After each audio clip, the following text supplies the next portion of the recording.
Good afternoon everyone. Got a great big parcel today. It's come from Everything Dinosaur. I'm pretty sure you can probably guess what's in here. As you can see, it has been quite complicated for Everything Dinosaur to pack. This actually gives me an idea for something I've got to pack up and send away as well. I seem to have had to splice two boxes together to accommodate this figure. And because they're Everything Dinosaur and they're absolutely awesome, they've sent it via a courier who provides responsible delivery, CO2 neutral. This is how ethical Everything Dinosaur are. Thank you very much. So let's get on and open this.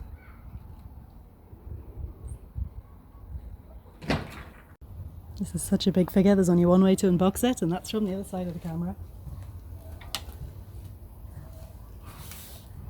Let's start here. There it's joined. Only thing with sauropod figures. Size of the impact fatality. This one is one I've been greatly anticipating. You can see Everything Dinosaur done a grand job of wrapping this up, as ever. Extra cardboard in here. The figure itself.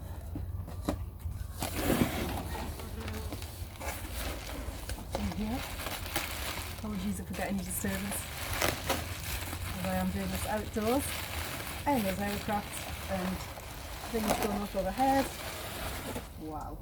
This is a big, big figure.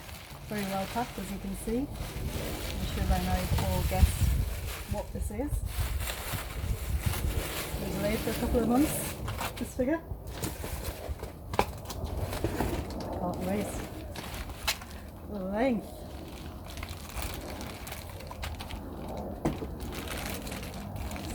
Phenomenal stuff from Eofauna.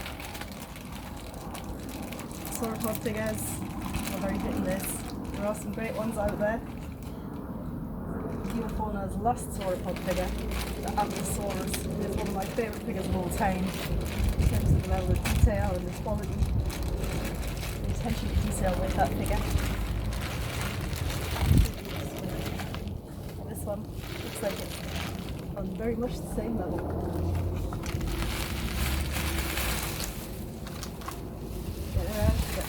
Out of the way, and then we can take a closer look. See, she's very well wrapped up to protect her. Absolutely phenomenal. I do believe there are other companies considering releasing Diplodocus figures. This is Diplodocus Carnegii. I might be wrong on that one. But at first look, this is just absolutely phenomenal, as is the quality expected of Eofauna.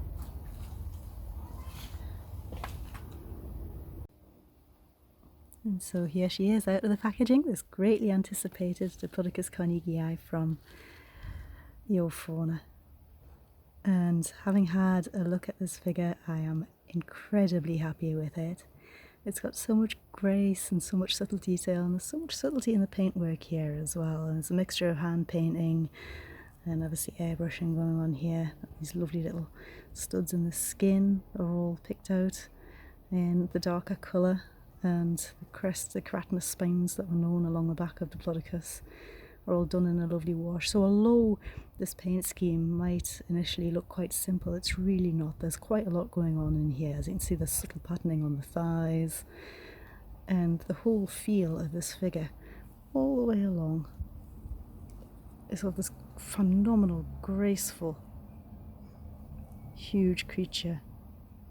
If any of you have ever been lucky enough to see a skeleton of Diplodocus or a cast of the skeleton of Diplodocus, you know it's not one of the larger sauropods, but still has so much presence. So looking at the production values of this figure, I mean obviously for the price, this is a very, very well priced figure. It doesn't quite have the production values of PNSO's figures, but it's considerably cheaper than those. And what you get here is something with this level of detail. The skin, I wouldn't call this as individually sculpted scales. Apologies, we've got pigeons fighting on a bird feeder over in the garden. Oh dear. Modern theropods inserting themselves into the video. So there's one or two seams apparent, but obviously producing a figure of this size and then putting it all together is going to create one or two little headaches in a mass production figure. So there's a little seam around the tail here, some little seams along the legs, and there's a bee coming to join us now as well, as you can see. But really these do not detract too badly from the figure at all. It's not this lovely paint scheme, this lovely striping. I think that the head is just absolutely beautiful, and the eyes nicely painted, you know, there's not a lot of overspill there at all. And you can see the shape of the head is actually much nicer. Again, in some of the early production pictures I couldn't quite make out. It's such a tiny little head. Couldn't quite make out what they were going for with that, but I've got it in hand and it really looks very, very nice. As you can see, we've done a darker circle around the eye. There's some dark keratin around the top. There's obviously sauropods are hypothesized as having almost a keratinous lip or beak, something quite firm, because the teeth are found quite frequently all together in like a battery. You can see from the front here, the camera will focus. It really is a very, very elegant figure. If I get the camera to focus in here as well, you can see there's some nostrils on the front. So obviously they've extended the flesh as per the current thinking, and the mouth's nicely painted in a uniform pink. So in terms of accuracy, Eofauna use the latest research, and they tend to build their figures over a digital skeleton and muscular armature before they go to the final sculpt. And I am extremely happy with this beautiful figure. The attention to detail in the feet, the way they've done the feet a little bit darker down here. All correct. As you can see, there's even detail on the underside here.